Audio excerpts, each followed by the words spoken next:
Hallo en welkom bij Jolly Dutch. Vandaag laten we je zien hoe je polders, flip en ride speelt. Nederland staat natuurlijk bekend om zijn polders en legt al eeuwenlang land droog om er te kunnen wonen en werken. De Beemster werd bijvoorbeeld al in 1612 drooggelegd. In polders, flip en ride ben je een investeerder en ga je net ingepolderd land verdelen met je mede-investeerders om de vruchtbare grond tot bloeiende gebieden te ontwikkelen. Claim velden voor jezelf en maak er mooie aansluitende gebieden van die punten opleveren.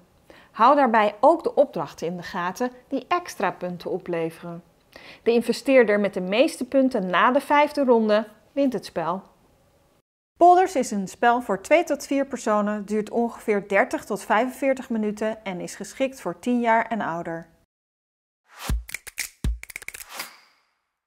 Afhankelijk van het aantal spelers kies je de polders uit. Gebruik de Beemster en de Schermer met 2 spelers. Voeg daaraan de wijde wormer toe bij 3 spelers en de purmer bij 4 spelers. Het maakt niet uit welke speler welke polder krijgt, aangezien deze doorgegeven worden tijdens het spel. Iedere speler neemt een marker in een kleur naar keuze. Hiermee laat je zien welke stukken grond door jou geclaimd zijn. Verdeel de kaarten daarna in 2 stapels: poldertekens, polder shapes en opdrachten, assignments. Schud de beide stapels en leg de poldertekens centraal neer. Leg 5 opdrachtkaarten op een stapel en leg de overige kaarten terug in de doos. Leg het scorebord aan de zijkant met alle gekleurde blokjes. Deze gebruik je pas op het einde van het spel, als je de punten telt. De startspeler draait voor de eerste ronde 2 opdrachtkaarten open en legt ze duidelijk leesbaar voor iedereen aan de zijkant neer. In de tweede, derde en vierde ronde wordt er steeds 1 kaart opengedraaid, zodat je aan het eind van het spel 5 opdrachten hebt.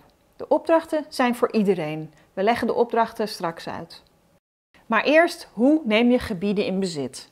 De startspeler draait 3 poldertekenkaarten open en legt ze midden op tafel. Alle spelers maken gebruik van dezelfde tekenkaarten. Je kiest er eentje uit en tekent het patroon op de polder die je voor je hebt liggen. Je mag het patroon spiegelen of draaien, maar je mag geen vakjes weglaten.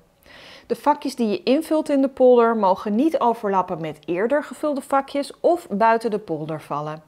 Minimaal 1 van de vakjes moet aan een weg of aan een door jou eerder ingevuld vakje grenzen. Horizontaal of verticaal, maar niet diagonaal. Je kan de vakjes vullen met een tuin, een molenveld of een akker door de betreffende icoontjes te gebruiken. Welke, dat kun je zelf kiezen. Deze vullingen, tuin, akker, molenveld, horen bij de gebouwen die op de polder staan. Als je minimaal 2 aangrenzende vakjes hebt ingevuld met dezelfde vulling, dan heb je een gebied gevormd. Als je een gebied weet te verbinden met het juiste gebouw, dan krijg je aan het eind van het spel punten voor dat gebied. Je mag de verkeerde vulling op een gebouw zetten, maar dan levert het gebouw geen punten op.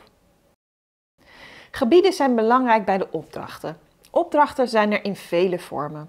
Bijvoorbeeld wie de meeste landhuizen bezit, punten per gebied van tenminste 4 velden of wie een hele kolom in een polder weet te claimen. De kaarten spreken voor zich, maar achter in het regelboek staan ze volledig uitgelegd als er nog onduidelijkheden zijn. Als je aan het eind van het spel opdrachten hebt voltooid, dan krijg je hier punten voor. Punten zijn te herkennen aan het muntje met het guldenteken. Als iedereen de vakjes heeft ingevuld, dan verdwijnen de liggende kaarten naar de aflegstapel en draait dezelfde deler 3 nieuwe kaarten om. Maar voordat je een nieuw patroon invult, geeft iedere speler hun polder door naar de speler aan hun linkerkant. Je speelt dus verder met de polder die net door je buur is ingevuld. Er zitten 17 kaarten in de stapel met poldertekenkaarten, dus na 5 beurten kunnen er geen 3 nieuwe kaarten meer neergelegd worden. De ronde eindigt. De persoon met de schermerpolder voor zich streept 1 van de beurten af. Dan begin je opnieuw. De volgende speler met de klok mee wordt de deler. Schud de kaarten, geef de polders door, voeg een nieuwe opdrachtkaart toe aan de opdrachten, leg 3 nieuwe tekenkaarten open en start een nieuwe ronde. Het spel eindigt als de 5e ronde tot een einde is gekomen. Nu worden de punten geteld. Iedere speler heeft 2 blokjes die op het scorebord worden gelegd. Het ene is om de punten van 0 tot en met 9 aan te geven en het tweede blokje is om het tientallen aan te geven. Per polder tel je welke punten de spelers hebben gehaald. Bij de eerste keer spelen tel je per polder, zodat iedereen bij elkaar meekijkt en er niets fout gaat. Ervaren spelers kunnen tegelijk de punten op de polder die aan het einde voor ze ligt even tellen.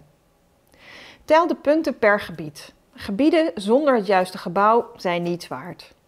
Vermenigvuldig voor elk gebied het aantal velden met het aantal juist ingevulde gebouwen voor de score. Dus een gebied met 3 molenvelden en 2 molens is 3 x 2 dus 6 punten waard. Maar let op, grote gebieden leveren namelijk niet noodzakelijk meer op. Integendeel. Een gebied van 1 tot en met 5 vakken, naast de gebouwen dus, vermenigvuldig je gewoon met 1. Geen probleem.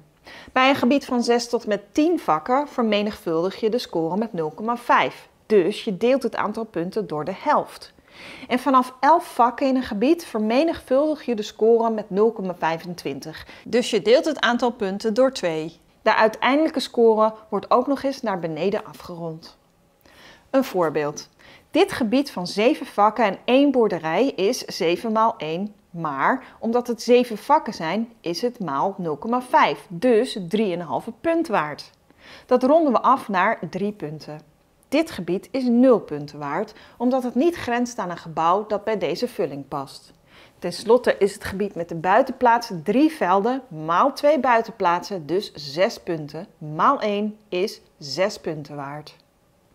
Gebruik de blokjes op het scorebord om de punten bij te houden. Tel per polder alle gebieden van alle spelers. Ga vervolgens alle opdrachten langs om te zien hoeveel punten iedere speler daarvoor heeft gehaald. De speler met het hoogste aantal punten is de beste investeerder en heeft de slag om de polders gewonnen. Dankjewel voor het kijken. We hopen dat je veel plezier beleeft aan Polders Flip and Ride. Heb je nog een vraag of een opmerking? Laat die dan achter in de commentaren en we komen zo snel mogelijk bij je terug. Abonneer je op ons kanaal en volg ons op Instagram voor veel meer spellennieuws van Jolly Dutch. Tot de volgende video!